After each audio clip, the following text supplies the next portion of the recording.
Hello everyone and welcome to this video. It's an interesting one and I'll be looking forward to the comments because I haven't got all of the answers. And what this one is about, I'm focusing quite a lot on the story of Jesus. And remember the Gadarene guy? And I've done a lot of traveling this year, to a lot of corners of the globe. And it suddenly came to me that there had been some incidents that I hadn't encountered previously. Now, I don't know about you, but I believe that all of us are called to do a certain level of deliverance ministry, not because it's an end in itself, but only if it hinders a person or people walking in the fullness of their calling. And then I think that we're all called to a certain amount, but it's as if the level has hugely risen. And I was thinking over a few incidents that had happened from much earlier this year and still are happening now, and asking the Lord, what is going on? Well, number one, the level of warfare has seriously risen. Number two, deliverance ministry still goes on and still is essential.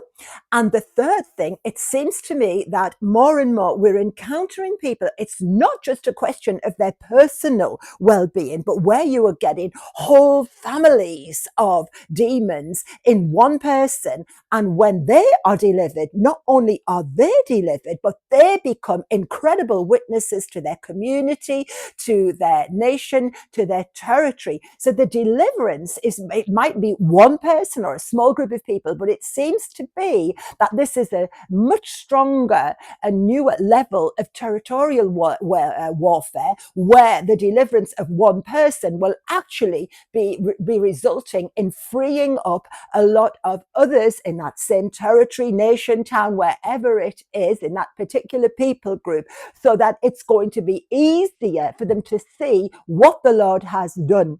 And I was thinking of a few incidents, and whereas I'm very glad to see that a particular person is delivered, realizing that there's a lot more behind it. So this is going onto a territorial level that I think, at least in my lifetime, has been unprecedented. For those of you who've worked a lot in this area of ministry, maybe it isn't new to you, but this would be the prophetic side of it, where you've got whole families together. And I was asking the Lord, well, what is actually happening? Because there wasn't actually any particular link between the people. Perhaps some of them were linked by their religion, but they were all they were not identical people, is what I'm saying. Different people groups, different occult religions, different parts of the world, but the same kind of similar story, where you were aware that you were coming up to something that you hadn't perhaps previously accounted for, and saying, Lord, our authority needs to rise. The level that the enemy is operating at seems to have risen, but we also, of course, are being trained so that we will be ready for this. And I felt that what the Lord was showing me, I've used Mark's gospel. It's the same story in other gospels as well. And it's the story, a nice quiet day in the day of the disciples. Okay, they've just seen absolute miracles on one side of the lake. They've had the storm on the lake. They've asking themselves, who on earth is this that the wind and the waves obey him? And do they get a chance to talk to Jesus about it? No, they don't, because they're headed for the Gadarenes there. And what do you get is this hideously possessed man who introduces himself as Legion. Now, in that area, they knew what a Roman legion looked like. And, we need to remember this at the days of the Roman Empire. And Roman legions, they could number thousands of foot soldiers and certainly some cavalry with them. Do we assume there were 200 in this particular demonic legion, as 200 pigs obviously met their end in the lake afterwards? I don't know. But that guy, can you imagine being possessed by that many demons? And it's clear that this guy is the key to delivering the whole territory. It's not a Jewish territory at all. I'm sure you all know that. And he he introduces himself to Jesus. He runs at Jesus. The disciples must have been absolutely terrified, and they certainly didn't get their tea time chat just then with Jesus about what had just happened about the storm. And he gets there. The man comes worshipping him. There's still something in that man left enough to worship. Even the demons are obliged to worship, but there's something in there of the human story and the compassion of Jesus. And I feel that the Lord is saying, no matter what it looks like, do not lose your compassion. And what happens there is that there seems to be a time of negotiation. The demons are aware they've got to do a runner, and Jesus actually gives permission that they go. And this poor guy is actually allowed to sit in his right mind. And you get the idea that he has been running amok in the region for a very long time indeed.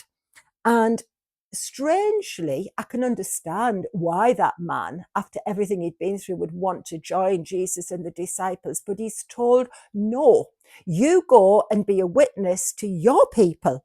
And of course, the people are absolutely amazed at it. And I thought, Lord, that is what you're doing in this day. Certainly, I've seen instances where it wasn't just about one person being in deep distress. When the deliverance came, they were going to be the ones that would go and witness to their own people, who would be astonished at seeing the change in them. And then, after the Gadarene guy, I thought of Saul before he came Paul on the road to Damascus. It's not mentioned that Paul was legion, but there was certainly the presence of a very murderous, self-righteous, religious spirit that had legal authority to kill and torture the Christians. And of course, God's got his eye on people like this. And I feel like in the coming months, we're going to hear about some of these guys, men and women. It just happens they're men here. I'm certain that there are women as well involved, and that this is going to be key to raising up evangelists, probably apostles and prophets as well, who will go to their own people group, because the witness in the testimony is going to be so mighty that people will be amazed and will want to worship the God that actually set them free. Are we ready?